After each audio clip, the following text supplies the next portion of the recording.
मेरे ऊपर 3 बार अटैक हो चुका है।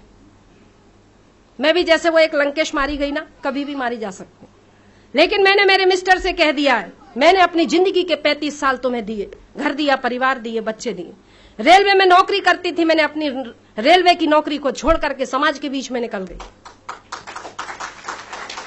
आज की तारीख में मेरी 35,000 सैलरी थी, लेकिन जो मेरे को खाने को देता मैं उसके घर में सूखी रोटी खा लेती।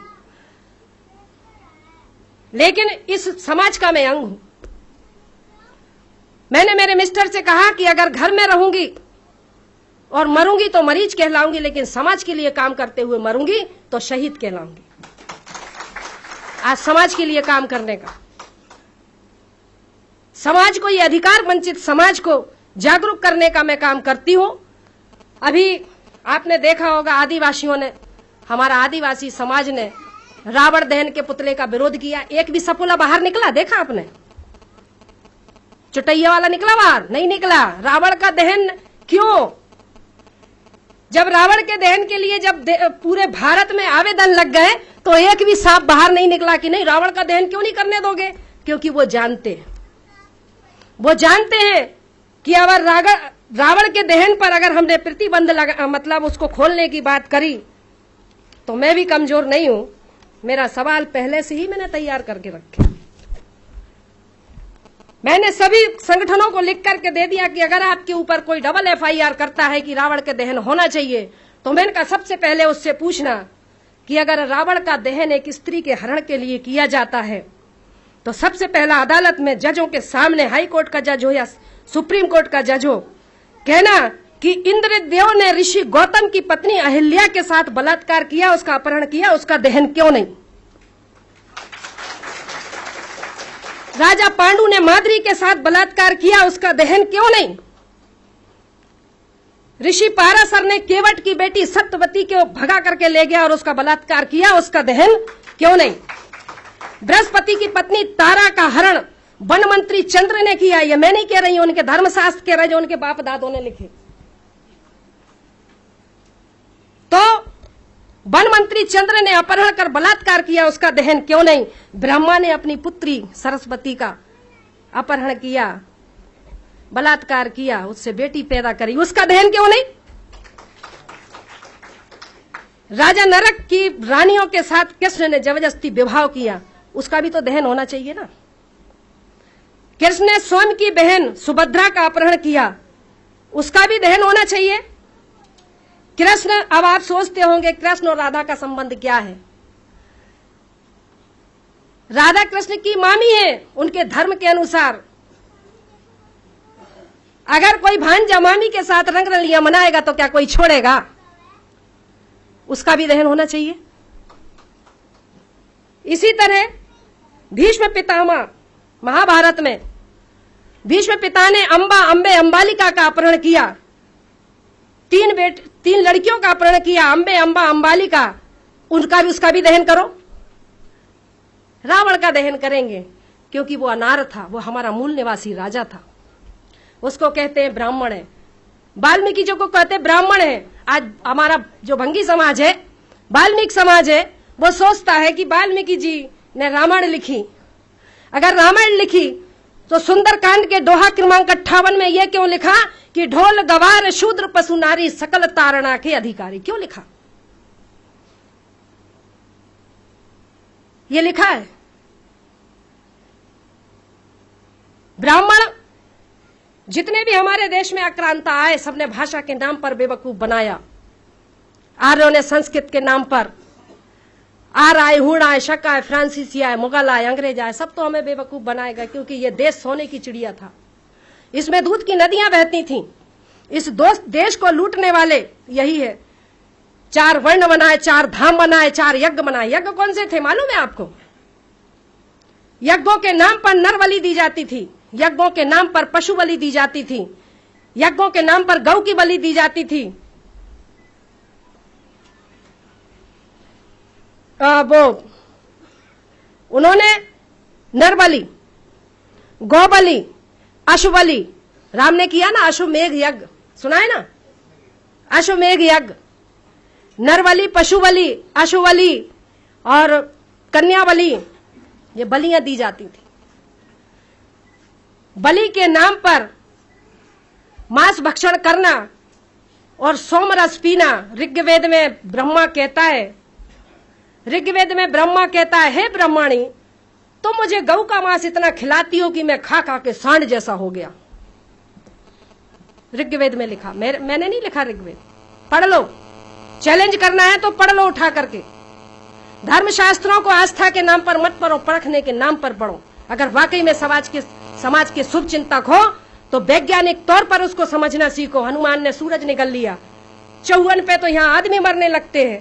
2.5 करोड़ डिग्री सेल्सियस उसका तापमान है, कैसे निगल लिया? सूर्य का जो व्यास है पृथ्वी से 13 लाख गुना बड़ा है, कैसे निगल लिया? कपोल कथाएं लिख लिख करके इस मासूम बेबस मजबूर समाज को गुमराह करने का काम किया। साथियों, समय की पर्ची आ गई है, लेकिन मैं आरक्षण का इतिहास इसलिए बताया कि आरक्षण खत्म करना है तो जो 4000 पहले आपने इन समारभंगी बसोड़ धोबी तेली नाई बनाया, क्योंकि 1932 में जब गोलमेज सम्मेलन हुआ वहां पर आरक्षण का आधार तय किया गया था। वो आरक्षण का आधार था कि जो सामाजिक शैक्षणिक रूप से जो पिछड़ा हुआ वर्ग है, ये जब तक समानता में नहीं आ जाता तब तक देश में से आरक्षण खत्म नहीं हो सकता। राजनीतिक आरक्षण 10 साल के लिए था और राजनीतिक आरक्षण अनुच्छेद 340 के तहत जो दिया था कि राजनीतिक आरक्षण 10 साल के लिए है, वो ऐसा कि यदि मान लो ये समाज जो है अपने देश का मतलब अपने लोगों का, जो अपने लोग हैं जिस समाज का है, चाहे वो एससी का हो, चाहे वो एसटी का हो या ओबीसी का हो, इसको जैसे बाबा साहब ने 2 वोट का अधिकार दिया था ना, इसी तरह उन्होंने गांधी ने छीना। तो यह जो मतलब राजनीतिक आरक्षण था ये 10 साल के लिए था कि जाकर के अब तुम जाकर के संसद में अपने समाज के लोगों की लड़ाई लड़ना। अगर तुम्हें समाज पसंद करेगी तो 5 साल के लिए, फिर तुम्हें टिकट देगा, तो 10 साल के लिए था। और 10 साल के बाद अगर तुम सही काम करते हो तो तुम्हें मौका दिया जाएगा, नहीं तो तुम्हारा छोटा भाई जाएगा और वो तुम्हारी लड़ाई लड़ेगा। आज राजनीतिक आरक्षण को हमारे जो लोग हैं, बीडी तिवारी जो ब्राह्मण जाति से है, उसने 10 साल का जो आरक्षण है वो प्रतिनिधित्व में जोड़ दिया, यानी सामाजिक आरक्षण में जोड़ दिया। और इस तरह से आज हमारे लोग डर गए कि ये कांग्रेस और बीजेपी की बदौलत आज हमारा आरक्षण जिंदा है। पहले संविधान को पढ़ तो लो। हमारे घरों में रामायण मिलेगी, गीता मिलेगी, महाभारत मिलेगी, वेद मिलेगा, पुराण मिलेगा, ब्रह्मोत्तर पुराण मिलेगा, वायु पुराण, अग्नि पुराण, मत्स्य पुराण, सब पुराण मिलेंगे। लेकिन अगर नहीं मिलेगा तो संविधान। मैं यहाँ बैठे हुए लोगों से पूछना चाहती हूँ, अपने अपने हाथ ऊपर करके बोलो कि किस किस के घर में संविधान है। 10% भी नहीं है। 10% लोगों के घरों में संविधान नहीं है, जो हमें गुलामी से आजादी की तरफ लेकर के आया। और हमारे पास गुलामी में जाने के लिए बहुत सारे धर्म ग्रंथ हैं। रामायण मिलेगी, गीता मिलेगा, वेद मिलेगा, पुराण मिलेगा, सब मिलेगा। इसीलिए मैंने लिखा, एक मेरे समाज के लिए लिखा, क्योंकि मैं लिखती भी हूं। मैंने लिखा कि मनोकामना पूरी होगी ऐसा कहते जनता को, और घंटी बजा बजा के ठगते रहते जनता को। 22 वेद पुराण भारत में कहां से आए? क्या ऊपर से आसमान ने टपकाए? नहीं गिरे वेद पुराण अमेरिका, रूस, जापान में। समझने वाली बात है। नहीं गिरे वेद पुराण अमेरिका, रूस, जापान में, और वेद पुराण टपके भारत में, तो एंटीना वालों के मकान में। उसका ऊपर से कांटेक्ट है कि वेद पुराण टपके भारत में, तो एंटीना वालों के मकान में, कि वीरों के वीर हनुमान यहां, फिर स्वर्ण पदक के लाले क्यों? और धन की देवी लक्ष्मी यहां, फिर भूखी नंगी जनता क्यों? और ज्ञान की देवी सरस्वती यहां, फिर अनपढ़ जाहिल जनता क्यों? इन मनुवादियों ने देश के मूल निवासियों को भरमाया है। अब तो समझ जाओ कि हमारी अक्ल पर पड़ गया ताला है। इन पत्थरों की मूरतों से सर टकराते टकराते मर जाओगे, पर है मेरे मूल निवासी भाइयों, कभी समस्याओं से निजात नहीं पाओगे। इसलिए बुद्धि की शरण में आओ, देखो समाज को पढ़ो, नजदीक जाओ, दूर से मत पढ़ो कि हम टीवी पे देख रहे हैं। हाँ, जाओ ग्रामीण क्षेत्रों में जाओ। इसी समाज की बदौलत हमें प्रतिनिधित्व का अधिकार मिला। तुम्हारी योग्यता की वजह से नहीं मिला कि तुमने एमएससी कर लिया, बीएससी कर लिया, एमए कर लिया, बीए कर लिया। जब जाति आधारित की सूची बनी, अनुसूचित जाति कोई जाति नहीं है, एक अनुक्रमांकिका है। सूचीबद्ध किया गया था 1 नंबर, 2 नंबर, 3 नंबर, 4 नंबर। इन मनुवादियों ने अनुसूचीबद्ध लोगों को अनुसूचित जाति का कह दिया और आज हमारे पढ़े लिखे बच्चों को जाति प्रमाण पत्र देने का काम करते हैं। क्या लिखा है? जाति प्रमाण पत्र। यहां पर हाई कोर्ट के जज साहब बैठे, क्या वो भारत में जो जाति प्रमाण पत्र बन रहे हैं क्या वो संवैधानिक है? नहीं है। बाबा साहब ने जाति का उल्लेख संविधान में नहीं है, धर्म का उल्लेख नहीं है। बाबा साहब ने सिर्फ वर्ग का उल्लेख किया। इन ब्राह्मणवादी व्यवस्था के लोगों ने हमारे लोगों को जाति प्रमाण पत्र देने का काम किया। प्रमाणित किया जाता है कि फला फला बल्द फलाना ये इस जाति से है और इसका धर्म हिंदू है, जबकि जाति का उल्लेख नहीं है। अगर लिखना है तो वर्ग लिखना चाहिए, क्योंकि जातियां 1075 को चिन्हित सूचीबद्ध किया गया था।